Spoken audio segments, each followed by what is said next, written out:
네, 오늘은 증여를 할 때 많이 활용되는 이 부담부 증여에 대해서 알아볼 건데요. 우리가 아파트를 자녀한테 주고 싶어요. 이때 부담부 증여를 많이 활용하거든요. 이 부담부 증여가 좋은 이유를 알기 전에 이 부담부 증여가 뭔지 알아야 되겠죠. 부담부 증여란 게 뭘까요? 증여자, 내가 부동산을 주는 거야. 아파트를 자녀한테 딱 주는데 이때 아파트도 주지만 관련된 대출도 같이 주는 거예요. 상가를 주면서 임대보증금도 같이 준다는 거죠. 아니면 전세금도 같이 주는 거예요. 그러면 그 총 증여재산 가액에서 이 금액들을 차감한 후의 금액을 증여재산가액으로 보고 그 금액에 대해서 증여세를 과세하겠다는 거예요. 이때 주의할 사항이 있죠. 그 증여재산에 담보된 채무여야 돼요. 그렇기 때문에 증여계약서를 쓸 때 이 부분 주의해야 되겠죠. 대출금을 승계할 때 꼭 주의해야 되는 부분 중에 하나겠죠. 이런 증여와 부담부 증여를 사례를 통해서 한번 보여드릴게요. 어떻게 세효과가 달라지는지. 일단 부모님께서 자녀한테 6억짜리 아파트를 주는 거예요. 이때 이 6억을 있는 그대로 줄 수도 있겠고, 어떻게 줄 수 있죠? 보증금 3억이 껴있는 이 6억짜리 아파트를 줄 수도 있을 거예요. 그러면 단순하게 증여를 했다. 이때 증여세 얼마 나올까요? 6억짜리 아파트잖아요. 5천만 원 공제? 어쨌든 처음 줬다고 하죠. 10년 만에. 그러면 이 5억 5천이라는 과표에 대해서 증여세는 1억 500만 원. 작지 않은 금액이죠. 이 1억 500 어떻게 나왔죠? 이 과세표준, 요 금액에서 세율을 곱하는 거죠. 어떤 세율을 곱해야 되죠?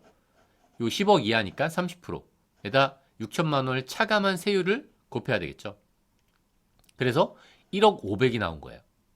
그렇다면 만약에 부담부 증여라면 어떻게 될까요? 이 부담부 증여라는 건요. 증여와 양도가 섞여 있는 거거든요.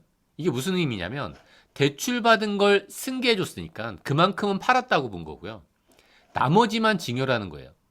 그러면 부담부 증여를 한 사람들은 이렇게 양도세랑 증여세를 모두 신고해야 된다는 거죠. 물론 이 양도세가 비과세 되는 경우가 있어요. 주택을 줄 때 1세대 1주택 적용을 받을 수 있다면 이 부분이 비과세 될 수도 있거든요. 어쨌든 단순화시켜서 증여세를 한번 계산해 볼게요. 3억이죠. 6억짜리 아파트를 줬지만 3억의 부채를 같이 줬다 보니까 증여재산 금액이 떨어지면서 증여세 산출세액 자체가 낮아지는 거예요. 그럼 양도세도 생기니까 물론 1세대 1주택 비과세 적용받을 수 있으면 이 세금은 없습니다. 이 취득가액 2억 원을 가정하고 양도차익 1억 원을 가정한다고 하더라도 산출세액이 1,700이네요. 물론 모든 경우는 아니지만 일반적으로 이렇게 단순증여와 부담부 증여를 세금으로 비교하잖아요. 부담부 증여가 훨씬 세금이 적은 게 일반적이죠. 여기서 심지어 이 양도세까지 없을 수도 있거든요. 1세대 1주택을 적용받을 수 있다면. 근데 이렇게 전체적인 세부담이 적은 거 말고 좋은 이유가 하나 더 있어요. 어떤 게 좋을까요? 누가 세금을 부담해야 할지 이 부분이 사실 좋은 부분이에요. 다시 한번 볼까요? 양도라는 건 뭘까요? 아파트를 6억짜리를 갖고 있었는데 3억 원은 판 거고 3억 원은 증여한 거예요. 이 증여, 아파트를 내가 증여받잖아요. 이 증여세 누가 부담해야 되죠? 자녀가 부담해야 돼요. 근데 아파트를 팔았잖아요.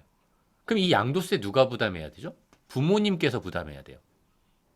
야, 이게 뭐 부모 자식 간에 누가 부담하는 게 뭐가 중요하겠냐 싶겠지만 자녀가 증여세를 부담하면요. 그 금액에 대해서 또다시 증여가 일어난다는 거예요. 그런 게 일반적이더라고요. 그렇기 때문에 이렇게 증여를 한 이후에 그게 잘 신고서가 넘어갔다고 하더라도 국세청이 예의주시하는 부분이 있죠. 물론 부담부 증여다 보니까 실제 부담이 있었냐 이게 가장 중요하겠죠. 이게 키포인트죠. 그런데 이 증여세와 취득세를 누가 부담했는지도 아주 중요한 거예요. 이 부분에 대해서 자금 흐름을 추적해 볼 수 있다는 거죠. 우리가 총자산 15억짜리 아파트를 주는데 취득세 겨우 1억? 이 정도는 괜찮은 거 아닌가라고 생각할 수 있겠지만 이거에 대해서도 증여세가 과세되면 적지 않은 금액이 나오겠죠. 이미 5천만 원 공제는 썼을 거잖아요. 그렇죠? 이렇게 부담하는 주체가 누구인지도 상당히 중요할 수 있다는 거죠. 이 부분과 관련돼서 제가 댓글을 하나 소개시켜 드릴 건데 제가 지난번에 올렸던 영상이에요. 취득세를 안 내는 비법? 법인 활용 팁과 관련돼서 어떤 분이 남겨주신 댓글이에요. 증여나 상속의 경우 내가 취득세를 안 내도 부모님의 법인이 취득세를 내게 되는 구조 아닌가요? 이런 게 하나 포인트였고, 두 번째는 타인 법인의 주식을 인수받으라는 게 그게 요지인가요?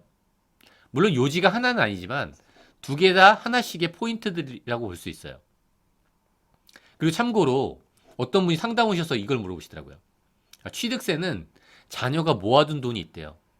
근데 그 자녀는 대학생이거든요. 그래서 어떻게 모았냐고 물어봤더니만 등록금을 아껴서 모았대요. 등록금하라고 돈을 줬는데 자녀가 그걸 아껴갖고선 저금을 해놓은 거예요. 그 돈을 활용하면 될까요? 안 되겠죠. 우리가 교육비는 교육비로 써야죠. 자녀가 능력이 없는 상태에서 교육비를 지원해 줄 수 있는 거지. 자녀가 능력이 있다면 교육비 지원이 증여가 될 수도 있거든요.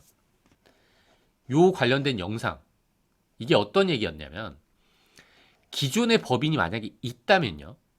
이러면 그 법인이 딱 이 주택을 갖고 있는 거예요. 이럴 때 그 법인은 대표자가 아버지고 주식도 전부 아버지가 소유하고 있는 거죠. 이때 이 주식만 자녀한테 넘기면 이 건물과 관련된 취득세는 자녀가 부담하지 않아도 된다는 내용이 있었죠. 이게 가장 효과적인 부분이지 이거 말고 혜택이 없는 게 아니에요. 댓글에서 보듯이 법인이 만약에 주택을 보유하고 있지 않다면 어떻게 될까요? 그렇다면 법인은 새롭게 설립한다고 가정해 볼게요. 이 새롭게 설립한 법인이 주택을 취득한 다음에 이 법인의 주식을 갖고 있는 아버지가 이 주식을 자녀한테 주는 거예요. 이렇다면 분명히 이 법인은 주택을 취득하면서 취득세를 납부할 의무가 있겠죠. 근데 넘기면 어떻게 되죠? 자녀한테 넘길 때는 취득세를 자녀가 부담하진 않아도 되겠네요. 이것도 이 취득세 금액이 높다면 뭐 활용할 여지가 있지 않을까요? 이 법인의 취득세를 납부하는 그때의 주체는 아버지가 될 수 있다는 거죠. 이 취득세를 누가 낼지가 이 금액이 달라지면서 그만큼 유의적일 수 있다는 거예요. 그럼 만약에 그렇게 법인은 예를 들었지만 부모와 자식 간의 주식 거래가 아니라면 의미가 없는 걸까요? 타인한테 타인의 주식을 인수한다면 저는 의미가 없는 걸까요? 그렇지 않다는 거예요. 만약에 부동산 법인이 있어요. 요즘에 부동산 법인, 1인 부동산 법인 많죠. 이 부동산 법인이 가지고 있는 유일한 자산은 여기 아파트예요. 한강이 보이고 있죠. 딱 한 채밖에 없어요. 근데 이 아파트를 보유한 이 부동산 법인의 주식을 제가 취득한다면 어떨까요? 전 취득세를 납부할까요? 이 주택과 관련된 취득세를 직접 납부하지 않아요. 물론 타인의 주식을 내가 100% 취득하다 보니까 간주 취득세라는 게 있지만 간주 취득세가 일반적인 취득세와 동일하진 않아요. 우리가 증여를 할 때 뭐 면적에 따라 약간 다르긴 하지만 취득세를 부과하게 되거든요. 증여를 받게 되면 4% 정도의 취득세율을 부담하고 그 취득세를 제가 부담하게 돼요. 그리고 상가 같은 건 어떠죠? 4.6%죠. 일반적으로. 그런데 그런 아파트나 상가를 가지고 있는 그거 하나만 갖고 있는 법인을 내가 취득하잖아요. 이때의 취득세는 2%예요. 이것도 금액이 크다면 의미가 있을 수 있겠네요. 그 부분과 관련된 얘기를 한 거예요. 그리고 또 한 가지 예를 들면 이 부동산 법인을 줄 때, 이 주식을 줄 때요. 증여세를 계산하잖아요. 주식과 관련돼서 부채를 주지 않죠. 근데 뭘 주죠? 이 법인의 부채가 있어요. 이게 무슨 얘기냐면 이 법인으로는요. 부담부 증여를 아주 자유롭게 활용할 수 있어요. 최적점으로. 그러니까 그런 방법으로도 부동산 법인이 이용할 수 있다는 거죠. 네, 오늘 여기까지 하도록 하겠습니다. 끝까지 들어주셔서 감사합니다.